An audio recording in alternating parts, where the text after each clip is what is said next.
tardes, tengan todos bienvenidos a segundo encuentro sincrónico de esta cátedra denominada Medicina Legal. Eh, Espero que sea de su provecho y, y bueno, cualquier duda, estoy para aclararla de la mejor manera. El día de hoy, la tarde de hoy, vamos a conversar o vamos a tratar o a estudiar lo relacionado con la traumatología médico-legal.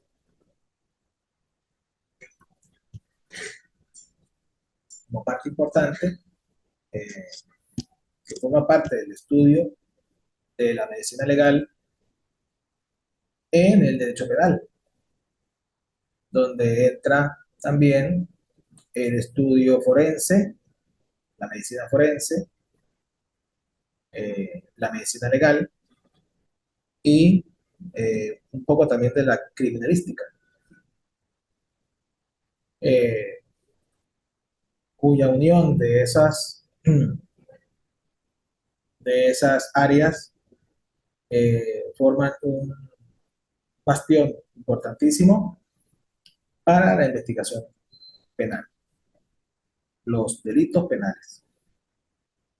Por eso que esta cartera pues, forma parte del currículum de la carrera de Derecho. Entonces entramos en materia. Vamos a ver un poco lo que es la traumatología.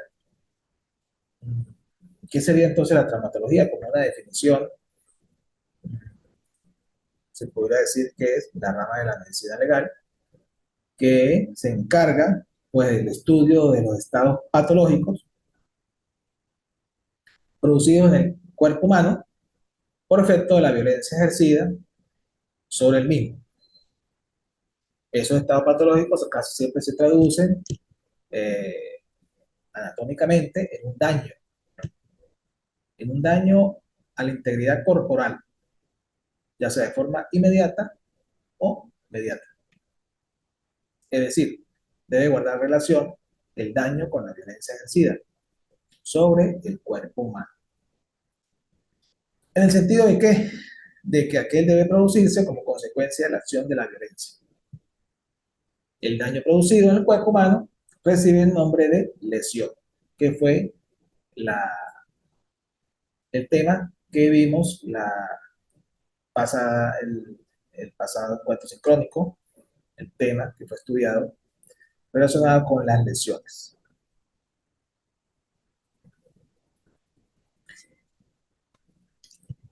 Para el estudio en la traumatología o asociada a la traumatología médico-legal, es importante tomar en cuenta, acotar y traer a colación los principios criminalísticos,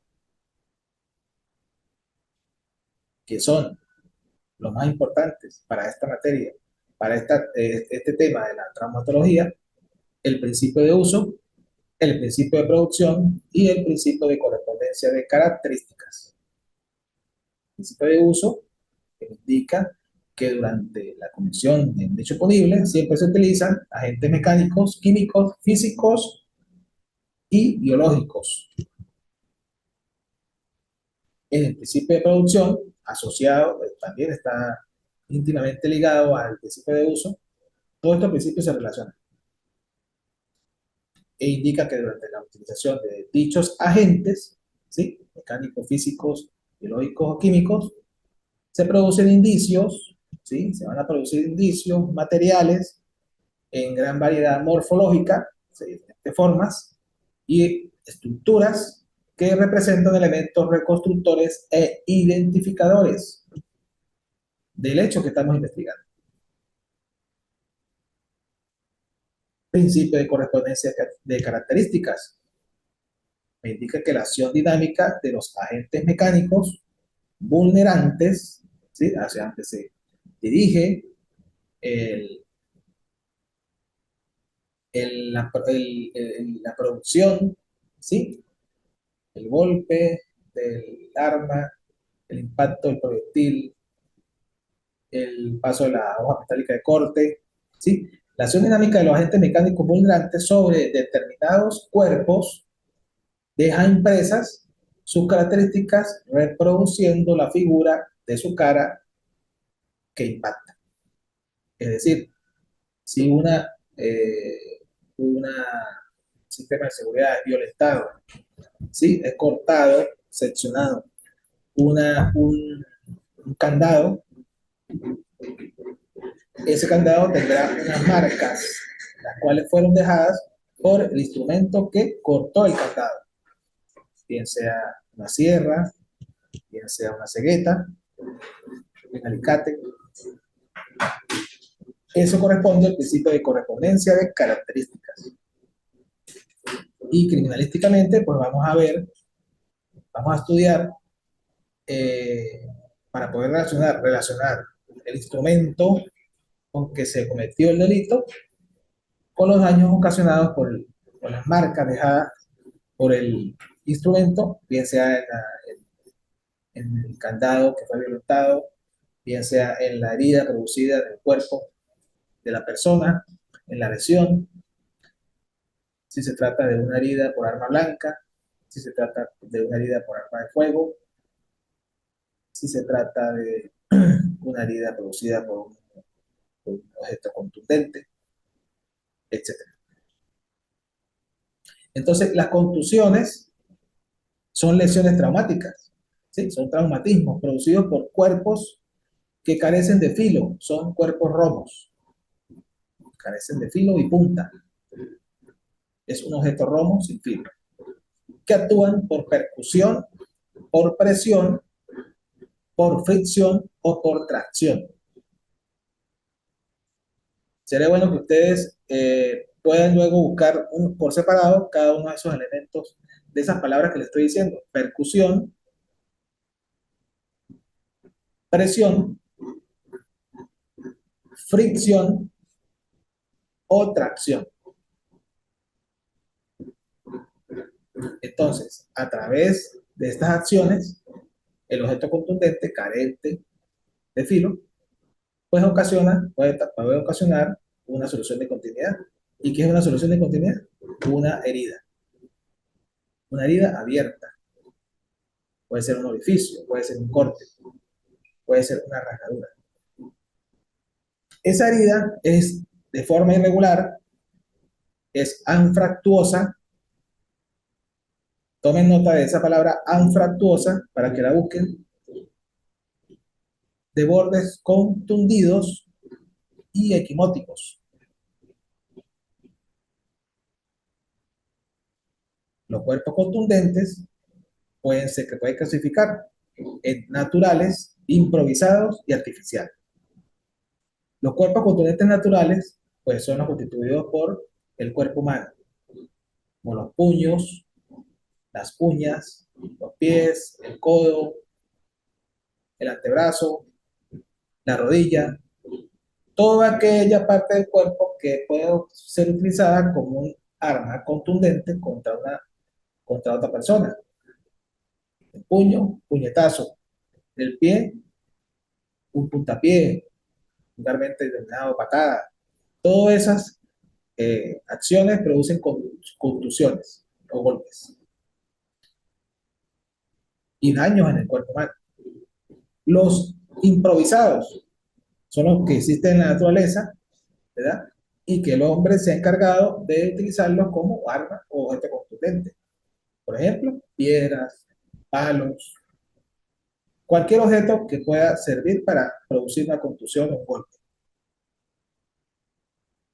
Los artificiales son los fabricados por el hombre para que sirvan de armas contundentes. Por ejemplo, tenemos las manoplas, ¿sí? Los rolos, eh, los objetos que el hombre ha creado para producir un daño y usarlos como arma o elemento contundente.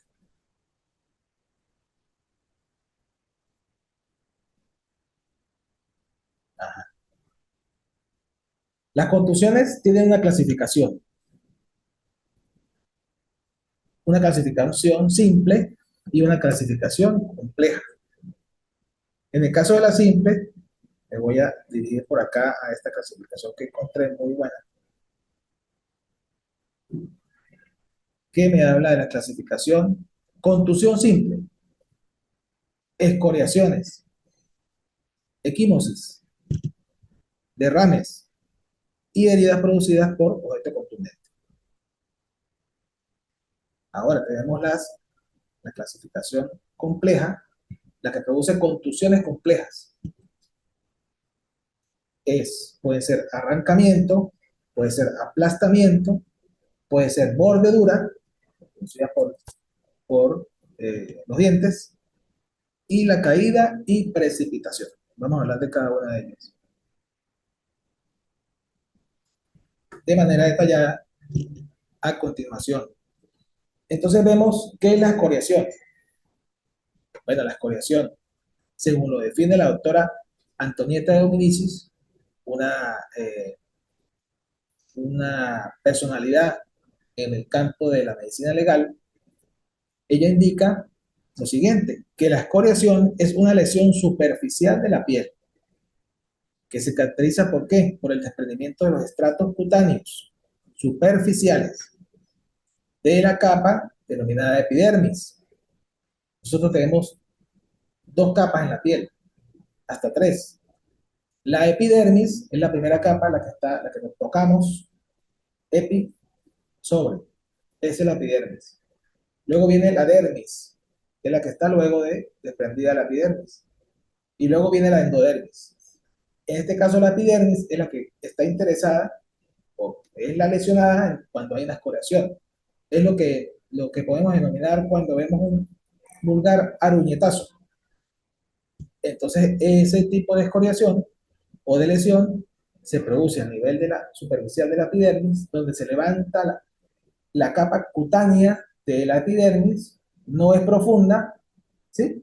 Y se utiliza como objeto contundente las uñas, o lo que es lo mismo, los estigmas unguiales. Las uñas o estigmas unguiales. Cuando vemos un aruñetazo, eso es producido por un estigma unguial, que es la uña. También podría ser un raspón. También puede ser un raspón. Correcto, lo dice aquí la compañera que está presente. La única que vino. Exacto, lo que se llama un raspón. Eso se produce entonces una escoriación por fricción. Eso que dice ella, raspón de manera coloquial, eso se denomina técnicamente fricción, que es cuando un cuerpo roza, ¿sí?, de manera violenta con otro cuerpo de mayor cohesión molecular y le produce la lesión a nivel de la epidermis. Y se produce la escoriación por fricción, lo que conocemos comúnmente como un raspón.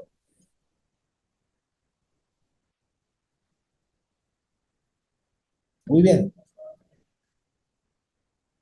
Y ese raspón o esa escoriación puede ser producida, sacudo, ajá, que me estaba ocasionando una lesión, pero claro, no de tipo contundente. Esta era como succionando más bien. Ajá. Entonces, esa escoriación puede ser producida por las uñas, puede ser producida por una fricción o cuando se produce más que todo en los casos de tránsito, en los accidentes de tránsito, más que todo cuando hay presencia de motorizados que no tienen ningún tipo de protección y al salir despedidos del vehículo o ir a alta velocidad, porque ellos no van a baja velocidad, van a alta velocidad, por lo general salen despedidos, no tienen ninguna protección, a diferencia del que va en un vehículo, y entonces se producen, cuando no hay daños mayores, simplemente se producen escoriaciones en el cuerpo, que son esos raspones eh, que se producen en cualquier parte del cuerpo que se desliza y fricciona con el asfalto. Y el asfalto bastante que es duro, ¿no? Entonces produce daño en la capa epidérmica y se producen las escoriaciones por fricción. También se dan aquellos casos donde la persona es arrollada ¿sí? Es arrollada y es arrastrada. Entonces su cuerpo, su piel es arrastrada sobre el asfalto y se produce esa fricción y se desprende la capa epidérmica y viene entonces la herida producida que se llama escoriación. Excoriación. ¿Cuál es la importancia médico-legal de las escoriaciones? Bueno, porque aquí estamos hablando desde el punto de vista de la medicina legal, pero su aporte también de la mano de la criminalística a la investigación penal. Entonces, la importancia es la siguiente. Si las escoriaciones se encuentran en el cuello de la víctima, ¿sí? Estimas unguiales, dijimos que se llaman, producidas por las uñas, ¿qué se puede inferir ahí?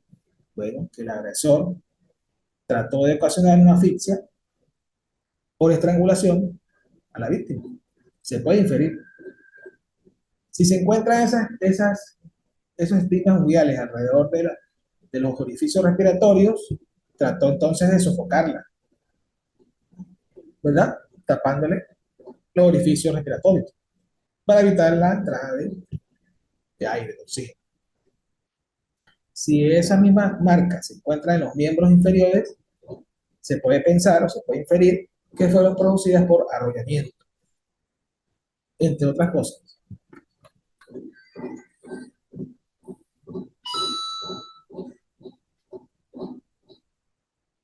Como dijimos, las escoriaciones producidas por las uñas se denominan estigmas unguiales o rasguños, o lo que la compañera dijo, raspón.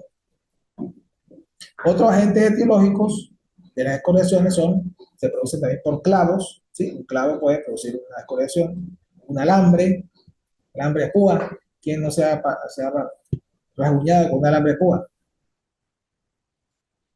Bueno, sería bueno que se rasguñe. Alfileres, los alfileres, los vegetales, ciertas plantas tienen espinas y rasguñan. Entonces, los animales con las uñas, los vehículos, etcétera. Todo eso, esos tipos de, esas agentes etiológicos, pues pueden producir escoriación. Como lo dije, son frecuentes en los hechos de tránsito, en los atropellamientos, en los casos de maltrato de la mujer, ¿sí? Violencia de género, niño maltratado, estrangulaciones a mano, etcétera, etcétera. Vamos a hablar ahora de las contusiones con derrame. Y ahí es donde entra entonces la equimosis. Porque la equimosis es un tipo de contusión simple, donde hay una pequeña lesión en la piel, ¿sí?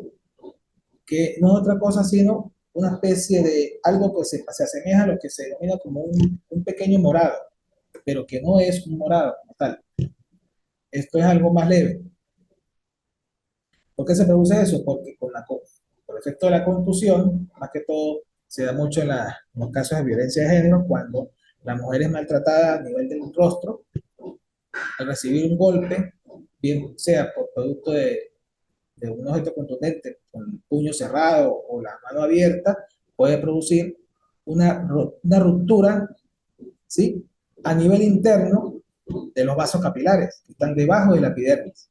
Y entonces se produce esa extravasación de sangre que no sale al exterior, sino que se queda acumulada y se transforma en una pequeña equimosis, ¿verdad? Esa equimosis presenta una sucesión de colores, eso depende de los días en los cuales se produjo, se puede determinar la data del golpe, y se da porque la hemoglobina de la sangre se transforma y cambia de color. Eso lo vamos a ver ahorita. Los cambios que produce la hemoglobina a medida que pasa el tiempo. Y esto puede permitirnos determinar la data de ese golpe. El golpe, dependiendo del color, ya lo vamos a ver, podemos decir, ese golpe te lo recibió antier por la mañana, por decir algo. El primer día es de color rojo violáceo, rojito, se ve la marca. El segundo y tercer día se torna violeta negruzco por el desprendimiento de la hemoglobina. Del cuarto al sexto día ya se torna de color azul. Del séptimo al duodécimo día se torna de color verdoso. Y del decimotercer al 21º día se torna amarillento debido a la presencia de la hematina. Es decir, la hemoglobina se descompuso en hematina. Y es allí, esa hematina se torna de color amarillento. Entonces, estos cambios de color en la equimosis, ¿sí?, permite al experto, al perito, al investigador, al médico forense, estimar la antigüedad de las lesiones que presentan. Entonces podemos determinar, te puede decir, no, ese golpe me lo dio a mí, mi esposo me lo dio ayer. No, ayer no fue, eso fue hace días porque el color que tiene indica que eso fue hace días. Si fuera ayer, fuera de tal color. Entonces esa es la importancia, perdón, médico-legal de la equimosis.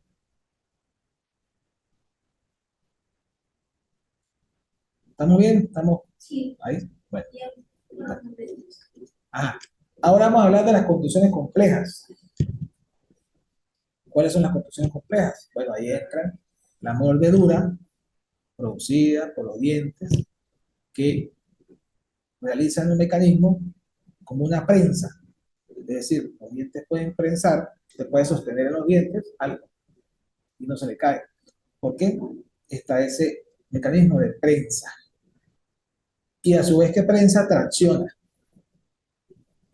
Entonces, ese mecanismo puede producir equimosis, lo que estamos hablando, puede producir escoriaciones también y heridas contusas también, dependiendo de la intensidad de la acción y dependiendo del sitio, del órgano, de la parte del cuerpo donde se produzca esa mordedura. Tenemos también el aplastamiento, es una contusión compleja, resultado de que, ¿qué es el aplastamiento? Es una acción que converge de dos agentes contundentes sobre un punto antagónico de un segmento corporal. Se dirán, bueno, ¿qué es eso? Bueno, cuando una parte del cuerpo es aprisionada por ambos lados. Se da mucho en los casos donde la persona queda aprisionada queda en medio de dos paredes y se produce un aplastamiento, ¿sí?, de ese segmento corporal. Puede ser una mano, puede ser un pie, puede ser el pecho de la persona, y esto produce daños tanto externos como internos, hasta ocurrir la muerte. La muerte puede ocurrir bien sea porque se destruyen órganos vitales por la fuerza del aplastamiento, o porque el choque es un choque traumático, o porque se produce una asfixia. Eso lo vimos la vez pasada en las asfixias, donde vimos un tipo de asfixia que es por sofocación. Es por sofocación, donde se aprisiona, se aplasta el tórax, Ah, sí. y entonces los pulmones no pueden moverse, hacer su movimiento, y no hay movimiento de oxígeno y se muere la persona asfixiada por traumatismo sí, una compresión, un aplastamiento. Ajá. También tenemos la caída y precipitación, que es el desplome del cuerpo, ya sea de una altura, de su propia altura, ¿sí?, o de una altura mayor, o sea, del mismo plano, del plano superior, lo que produce politraumatismo, es decir, múltiples fracturas a nivel óseo, donde en miembros superiores, más que todo las manos, muñeca, antebrazo, brazo, porque es lo primero que coloca la persona al precipitarse, como manera de defensa, o en los miembros superiores si cae de pie, perdón, inferiores, inferiores si cae de pie, entonces se puede fracturar el pie, los dedos del pie, tobillo, ¿sí?, el fémur, tibia, peroné. Bueno, dependiendo del grado de violencia que tenga esa precipitación. Y también pues sufre la región cefálica, donde puede haber fractura de cráneo, dependiendo también de la caída y de la altura a la cual se precipita una persona. Todo este tipo de heridas se llaman heridas contusas. Contusas. ¿Por qué? Porque es una lesión producida generalmente por la acción de objetos. Estamos hablando que son objetos contundentes, objetos romos, que no tienen punta, no tienen filo, y que al aplicársele una fuerza, ¿sí?, considerable, vulneran la resistencia del cuerpo, ¿sí?, elástica, la resistencia elástica de la piel, de los huesos, ya son más duros, de los tejidos, y producen una lesión o solución de continuidad, que podemos verla como una herida abierta, dependiendo de la contusión. Y como dijimos, la herida es irregular, anfractuosa, de bordes contundidos, equimóticos, entre otros.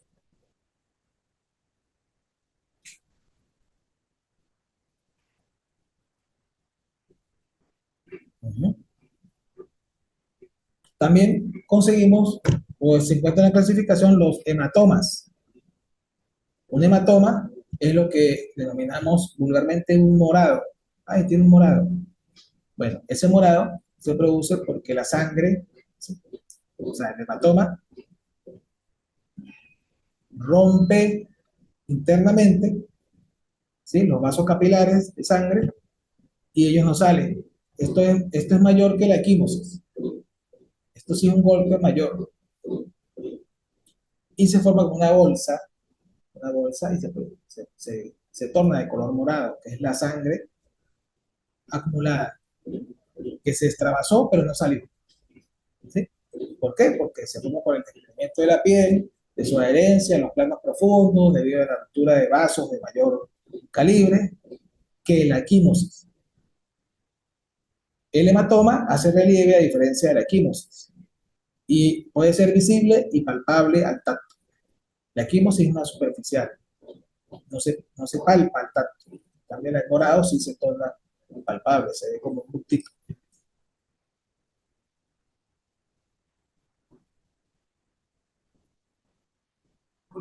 Vamos a hablar de los traumatismos que ocurren en los hechos de tránsito, lo que se denomina atropellamiento.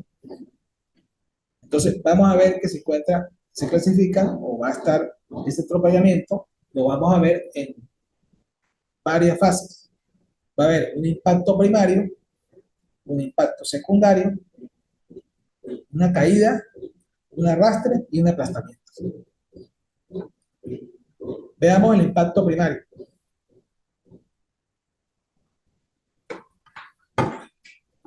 El impacto primario es el golpe que sufre el peatón, ¿sí?, en la mitad. ¿En qué parte del cuerpo? En la mitad del cuerpo, la parte inferior del cuerpo. ¿Cuál es la parte inferior del cuerpo? Las piernas, las rodillas, la cadera, a nivel del fémur, los muslos, los glúteos. Ese es el impacto primario. Es decir, el vehículo impacta a ese nivel. Luego se produce el impacto secundario, que es el golpe que produce el peatón al vehículo como reacción al impacto primario. Entonces se producen lesiones en la mitad superior del cuerpo del peatón. ¿En qué nivel? Más que todo a nivel de la cabeza.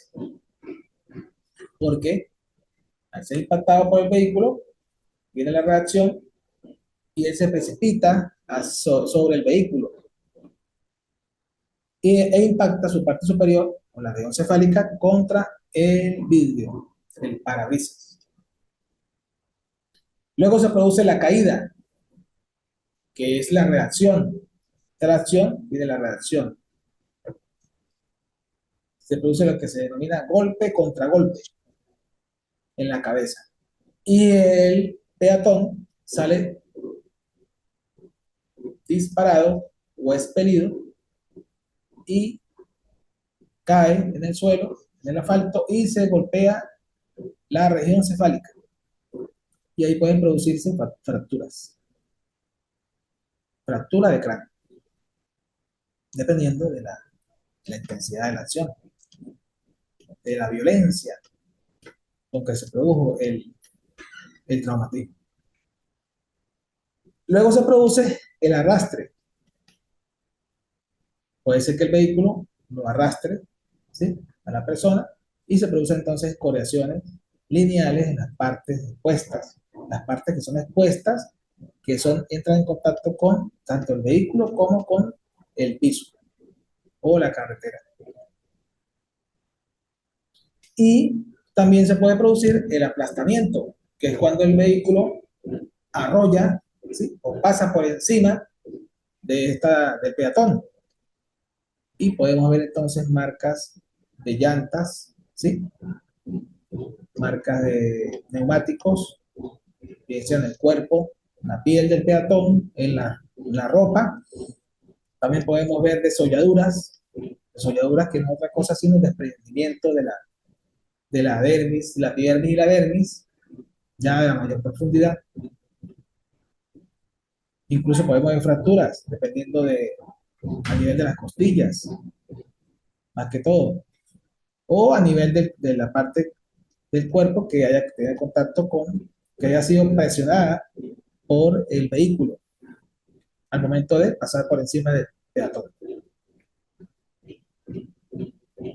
También podemos encontrar traumatismos en el conductor. Hablamos del peatón, pero ahora también el conductor va a tener ciertos traumatismos al sufrir una contusión, o un arrollamiento, o un choque. Entonces el conductor va a sufrir traumatismos en la frente y el rostro. ¿Qué tipo de traumatismos? Escoriaciones, cortes, heridas incisas causadas por el vidrio del parabrisas al momento de impactar. A nivel del cuello, por el movimiento del latigazo, se producen lesiones a nivel de la columna cervical. A nivel del tórax, al momento de impactar contra el volante. A nivel del abdomen, pueden ocurrir también laceraciones en hígado, vaso, páncreas, producto del mismo golpe que se produce contra el volante. A nivel de los miembros superiores, es decir, las manos, los brazos, entonces vamos a ver fracturas de antebrazos que por lo general quedan tensos porque al momento de ocurrir la colisión, el conductor se aferra al volante, no lo suelta, sino que se aferra, y eso hace que sea mayormente produce la fractura, porque no suelta el volante, sino que lo mantiene rígido y al impactar se fracturan las muñecas. A nivel de los miembros inferiores, fracturas del hueso ilíaco, el cuello del fémur, por el impacto. Y en los motociclistas podemos ver fracturas a nivel de la base del cráneo. Y si no tienen el casco, pues imagínense, peor. Por lo general no tienen el casco. Y entonces se produce el denominado traumatismo del motociclista, que es el golpe en la cabeza. A nivel del hueso esfenoides. Búsquelo en anatomía, el hueso es esfenoides. Es un hueso ubicado en el cráneo, que por lo general es el que se fractura en los ciclistas, en los motociclistas, al momento de sufrir una colisión.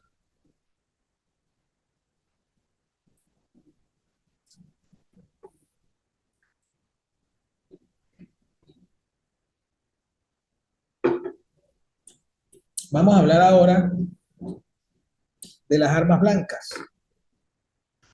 Las armas blancas. ¿Qué son las armas blancas? Todo instrumento configurado por una hoja de corte, una hoja metálica de corte, cuyo cuerpo es metálico, ¿verdad? Que tiene punta, que tiene filo, tiene bordes afilados, consta de una empuñadura y que es capaz de producir una lesión inmediata por su hoja metálica de corte, pues que puede ser cortante o incisa. Y por su punta puede ser punzante o perforante. Entonces, ahí vamos a ver cómo se clasifican las heridas por arma blanca. En este caso, según el instrumento, según la hoja de corte, el instrumento que se utilice, se va a denominar la herida producida por el arma blanca. Si tenemos una herida por arma cortante, ¿sí? Es un instrumento cortante que produce la herida. Si tenemos una herida por arma punzante, quiere decir que el objeto tiene más punta que filo. Entonces va a haber más profundidad en la herida. Si tenemos una herida por arma punzocortante, quiere decir que tiene las dos. Es incisa y es cortante. Y además es punzante. También tenemos las heridas contusocortantes, que son por lo general las que se producen con las armas denominadas tipo machete o hachas, que son armas pesadas, que son armas contundentes, pero a la vez también tienen una hoja metálica de corte. Entonces se producen las dos heridas, tanto cortante como contusa. Si produce un golpe y un corte. Y las heridas contusos punzantes. Las heridas por arma cortante son de forma lineal. El instrumento cortante incide perpendicularmente sobre la piel. Se conoce también como heridas incisas. Hay 4 elementos que se estudian en ese tipo de heridas, que son los bordes, los extremos o ángulos, las paredes y el fondo, lo cual nos puede dar el tamaño de la hoja que se utilizó, la hoja de corte o el cuchillo que se utilizó para producir la herida. El agente etiológico de las heridas cortantes, o lo que origina la herida cortante, puede ser, ¿qué puede ser? Cuchillos bien afilados, navajas, bisturí, hojillas de afeitar, cualquier instrumento metálico que tenga hoja de corte, donde predomina la longitud y la anchura sobre el espesor. Es decir, es una hoja metálica fina y muy afilada. Debe tener siempre buen filo. Y se produce una herida incisa. Esa herida es de forma elíptica y se produce, por lo general, ese tipo de heridas se produce hemorragias externas. Es decir, la sangre sale porque la herida no es tan profunda. La herida producida por este tipo de instrumento, de hoja de corte. La herida por arma punzante, como su palabra lo dice, no corta, pero termina en punta aguda y produce punciones, ¿sí? Punciones y van a producir heridas profundas. ¿Qué instrumentos producen ese tipo de heridas? Las agujas, los clavos, Una tijera también podría. la tijera. Lo que pasa es que la tijera también es corta. En este caso tiene que ser como más fino, más finito. La aguja, los clavos, los punzones, los picayelos, una espina. ¿Eh? Entonces la tijera tiene como una hoja de corte, es como más ancha. Pudiera ser en cierta forma punzante, pero a la vez va a cortar. En cambio, esto solamente van a pulsar. ¿Eh? Por lo general tiene que tener esa forma, una forma muy fina y termina en punta muy aguda. Son estos instrumentos, las agujas, las espinas, los clavos, ese tipo de, ese tipo de armas o de instrumentos. Ahora, por armas punzocortantes, pueden ser, puede entrar la que tú dices, la que usted dice que punza y corta, la tijera, puede ser. Puede ser un puñal, un chuzo, un estilete, un cuchillo, tijeras, flechas, porque punza y corta a la vez. Y estas heridas tienen características semejantes a las cortantes, y en parte, pero también son punzantes. Tienen la forma de un pez. La herida tiene forma de pececito. Sus bordes son lineales, lisos, poseen un extremo agudo y por la otra punta como una cola de pez. Estas heridas pueden interesar cavidades y órganos profundos y producen una hemorragia interna. Es decir, la sangre no sale, sino que se queda adentro porque puede llegar hasta órganos. Por su forma, ¿ven? Más que todos los puñales, chuzos, los denominados chuzos, muy usados en las instalaciones carcelarias, los estiletes, los cuchillos, las tijeras, las flechas, entre otros. Tenemos también las heridas producidas por las armas contuso-cortantes, que esta característica, esta herida es que la herida es una herida que corta, o sea, se produce una herida cortante, pero a la vez contusa, se produce un golpe. Entonces se producen unos bordes equimóticos, es decir, se rompe la piel producto del golpe, porque se trata de de un instrumento pesado, como un machete, que puede golpear, pero a la vez corta. ¿Ves? Entonces la herida va a ser bastante llamativa a la vista. Los cortes hechos por machetes son muy... Era como una combinación entre esa área elíptica, como usted dice, y morada, me imagino por el golpe Ajá, también. exacto, exacto. Porque se produce un golpe primero y luego corta. Porque el machete es más pesado ¿cómo es? Es más contuso que cortante. Ajá. Incluso puede llegar a plano óseo, es decir, al hueso, Claro, por la fuerza por la fuerza. Y el peso del arma. Exacto. Entonces puede llegar a interesar plano óseo, es decir, a nivel de los huesos, produce hemorragias externas muy escandalosas, es de carácter homicida y también con variedad de defensa, porque más que todo se produce en estos niveles cuando la persona se trata de defender y se producen cortes muy irregulares, abiertos, que pueden llegar hasta el hueso. ¿Y quienes producen este tipo de heridas? Los instrumentos como las hachas, los machetes, las guillotinas, las que usaban antes para decapitar a la gente, y cualquier otro que tenga un peso considerable. Los asadones también, son instrumentos que lo usan en la labranza, para labrar la tierra. Son instrumentos duros, pero también tienen filo. Ese tipo de instrumentos.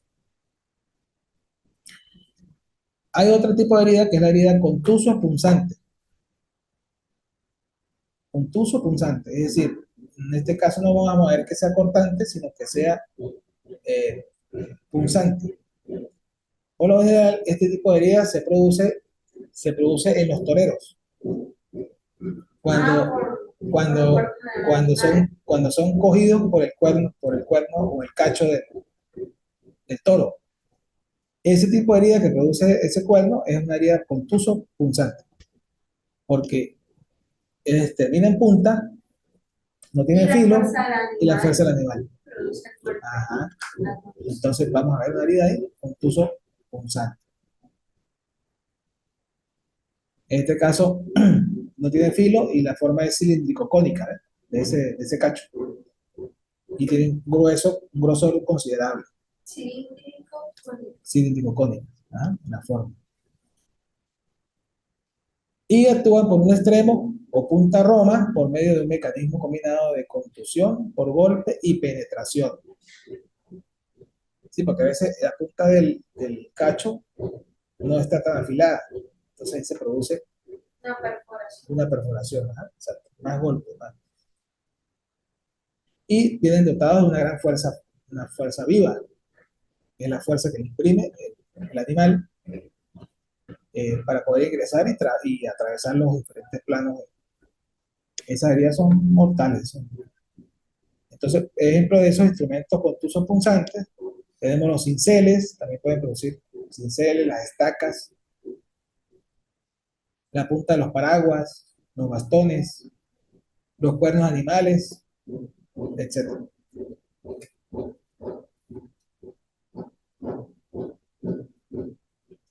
La decapitación y degollamiento. Estas son heridas producidas en la zona cervical, a nivel del cuello, y su estudio es muy interesante en el campo criminalístico. En la decapitación estamos hablando de que la cabeza es totalmente separada del tronco. Y el arma utilizada actúa por percusión, es decir, lo que estamos hablando, puede ser como una, para poder cortar este nivel, tiene que ser un arma bastante grande, un machete, un hacha, y Una más importante. contuso cortante. Contuso con Sí. Aquí pues se van a comprometer las arterias que pasan por este nivel, las venas que llevan sangre y traen sangre del cerebro, ¿sí? Las carótidas yugulares, y entonces se produce lo que se denomina un shock hipovolémico, que es la pérdida de sangre aguda, es decir, la sangre fluye con abundancia. Cuando estamos en un sitio de suceso donde ha habido una persona decapitada, vamos a encontrar sangre por todos lados. Porque la sangre sale a presión, produce lo que se denomina un lago hemático. Un lago hemático. La sangre fluye en abundancia. Si no encontramos, donde encontramos el cuerpo decapitado, no encontramos ese lago hemático, quiere decir que no fue ahí donde lo decapitaron. Entonces es un sitio de suceso de liberación, puede ser. Y el, Yo si- leí y un el sitio, caso ajá, donde el asesino, porque fue un asesino, drenó la sangre primero de la víctima, claro, ya muerta, y luego la decapitó en el mismo lugar, pero en el momento de drenar la sangre estaba como que en un depósito aparte, ajá. y el cuerpo estaba en la otra, pero como pareciera aquí está la sangre y aquí está, pero estaba en un depósito, estaba como en un balde. Bueno, para que produzca eso tiene que ser, la persona tiene que estar viva, ¿no? Porque la sangre sale, todavía hay función, la sangre corre y sale. Prácticamente se vacía la sangre hasta que la persona pues ya muere. Claro, sí, eso hay diferentes tipos de modalidades, ¿no? De modo operandi Ah, claro. de esas personas que son asesinos despiadados. Ajá. Y en estos casos, es conveniente estudiar a qué distancia se halló la cabeza del cuerpo. ¿Por qué? Porque eso va a indicar, o sea, qué pasó después de haber asestado el golpe con el arma blanca que cortó la cabeza. Eh, ¿A qué distancia? ¿A qué distancia puede haber quedado?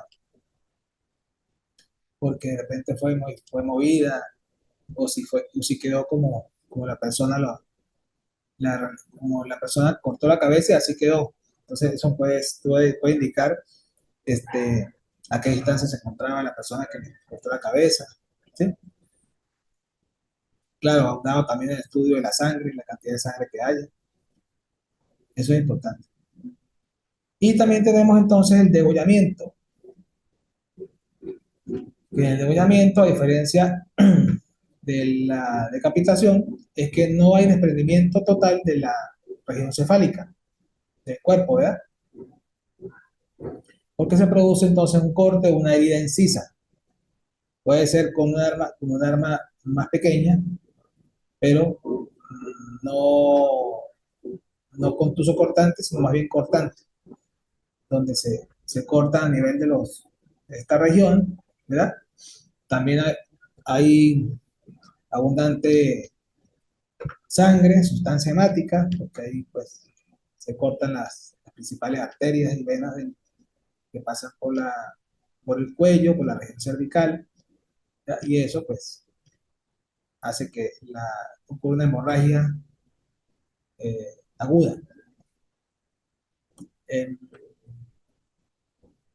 es importante determinar en este caso la, la dirección de las heridas, porque eso me va a indicar de que, que si la persona que, el victimario, la posible estatura del victimario, la posible ubicación del mismo, si el mismo era zurdo o era derecho, al estudiar la herida. La herida. Podemos definir si viene de izquierda a derecha, de derecha a izquierda, o si una forma que tenga la herida, cómo se inicia, cómo termina, la estatura de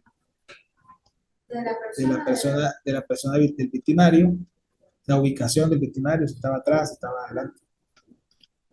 Eso me lo puede decir criminalísticamente, estudiando el tipo de herida de este tipo de,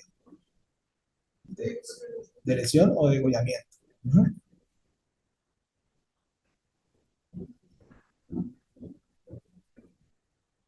Y pues aquí se produce una herida incisa o producida por una hoja de corte cortante. Tenemos las heridas mutilantes. ¿Cuáles son las heridas mutilantes? Son aquellas que se producen en zonas anatómicas prominentes, como los brazos, ¿sí? Las orejas, la nariz, los, los pabellones auriculares, las extremidades. Y la herida producida en estas zonas puede producir la amputación y desprendimiento parcial o total de esos miembros. Pueden ser producidas por armas punzocortantes o contusocortantes también. Es importante criminalísticamente determinar, o eso ahí lo hace el médico forense o el médico patólogo, si la herida se produjo en vida o se produjo después de muerto la persona. Y eso se determina si ha habido hemorragia, o sea, si hay presencia de coágulos, porque eso indica que hubo reacción vital. Cuando una persona está muerta, al cortarle cualquier miembro, no hay hemorragia, porque no hay vida. O sea, que sus células no intentan como de regenerarse, hablando de esa manera. Exacto. Claro, cuando una persona está viva, pues el cuerpo... Hay una reacción vital. Ah. Entonces eso lo estudian los médicos, la medicina legal estudia eso y puede indicar, no, esta persona le cortaron la cabeza estando viva o estando muerta. O le cortaron el miembro, la mutilaron. Yo siempre, ahora ya entiendo, porque yo también me gusta ver el caso de criminología y todo eso, pero yo también me hacía la pregunta de cómo saben cuando una herida se produce en vida y cuando se produce. Bueno, hay formas de hacerlo, estudiando eso se llama reacción vital. La reacción vital y la hemorragia, característica de una herida hecha en un cuerpo vivo es diferente a la hecha en un cuerpo muerto, inerte, porque no hay reacción vital, no hay movimiento de sangre. ¿Ves? Entonces es importante saber, ¿cómo es? El estudio de la medicina legal para poder determinar si esa persona fue torturada o fue desmembrada, fue mutilada en vida o muerta.